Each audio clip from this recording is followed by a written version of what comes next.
Hello there, this is Coach Sammy33, and this is a quick video. It's the quickest video we'll have on the NDL on this channel. So, the playoff bracket was released last night, and as you can see, ODU, group of 5 team, as expected. We are not there. Also as expected, this is how things turned out. You've got LSU, number 1, Clemson, number 2, Colorado 3, Oregon 4. So the champs of the Power 4 conferences, all of them had really good seasons. Thus, that's why they are where they are. Then you have the at-large bid. So Georgia, they lost to LSU in the conference championship game, so basically playing for a bye. Georgia gets the 5 seed. They finished 12-1. Oklahoma, they finished 11-1, didn't qualify for the SEC championship. The reigning back-to-back champ, Mr. Jiggy, sits as a 6 seed. Louisville, 2 losses on the season to Clemson. The ACC title game, obviously, in the regular season matchup. What do you know? It's in the same bracket as his buddy.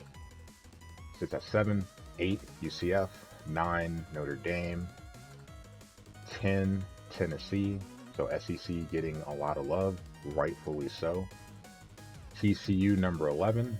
Really good season for him. I feel like he really kind of snuck under the radar for a lot of people.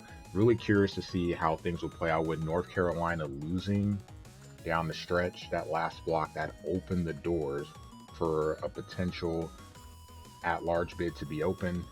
That loss took North Carolina out of the ACC title game. Thus, they finished 10-2, and with their strength of schedule, not quite good enough as they didn't play the powerhouses in the ACC. Thus, TCU with the better schedule, similar record, get the nod. And then ODU, the one team, group of 5, they get 1 representative minimum. And the way things played out the season, they were only going to get 1 team. Undefeated, good enough strength of schedule, easy choice. I think probably the only thing that was surprising to me, if I remember correctly, ODU was 16 when they did their top 20 ranking. Tulane was 17. A little bit surprising to me because I didn't think that I would be right behind him. And then also ahead of Wake Forest, Miami, and Central Michigan. The Central Michigan one really got me. We both finished with the same record, but even with him being higher in Coach Chip, being higher in the Massey rating, and also being higher in terms of strength of schedule, he still finished behind me. I'm not sure how that happened, especially since he was ahead of me all season long. So I'm really not sure how that happened. I guess the rank win in the conference championship game, but even then, I still think that Central Michigan should have been higher, which is why I paid no attention to any of the talk of Tulane being in the tournament. It wasn't even ODU. It's like I don't even have an argument for why I should be above Central Michigan.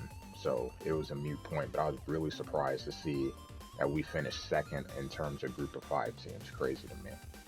But you have the game so far. 1 game has been played. My sleep is terrible with the shoulder, so I was not able to see anything but the last drive, like the last minute and a half of that game. Tonight we've got TCU at Oklahoma. That should be a really fun game.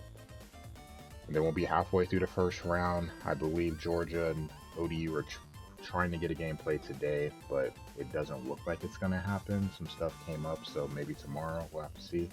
And then Tennessee, Louisville, high school versus adult. Go oldies. But hey, things aren't bad for Tulane. We don't know in terms of what happened with the All-Americans. So that's still something we're going to wait on. We're going to have to wait on our bowl game because we don't know what bowl game we're playing in yet. But there is something else. The NIT. Coach Andy at Kennesaw State. Thank you, sir. Giving all of us something to do. There's 4 brackets, and all of the teams were placed in a mixture of how they finished out their season, and also how how the team is ranked. So I'm in bracket 1. You can see NIT 1 of 4. I just missed. This is pretty much the you just missed the tournament bracket.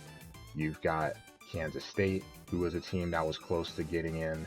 They get the number 1 seed. This is the 10-team bracket. we are number 2 here at Tulane. We could get a rematch with East Carolina. So East Carolina playing Utah in the first round.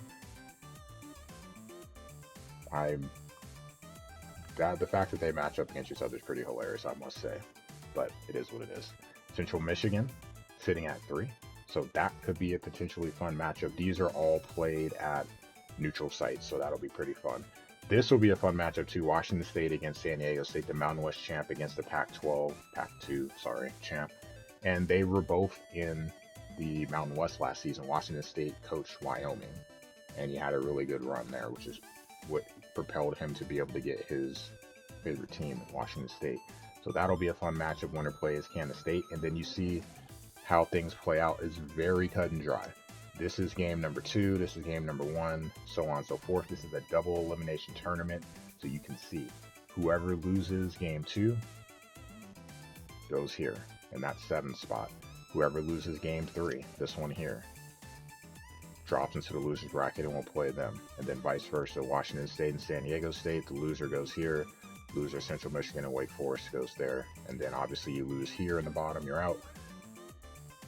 Just like you would have with a fighter, because I'm a big fighting guy. In terms of Street Fighter Tekken, the grand finals have to get 2 wins, I believe, in order to be able to knock out whoever's in the winner's bracket. So we're waiting on these guys to get played. It's about 48 to 72 hours to get games played, so it should help while the playoffs are going on. Just kind of something to get everyone playing, keep everyone fresh, still in the spirit of playing games. And then plus we all have our bowl games coming up. So that's where things stand right now for Tulane. Once I know what my bowl game is, we'll talk about that. But for now, that's the only update I have for the NDL.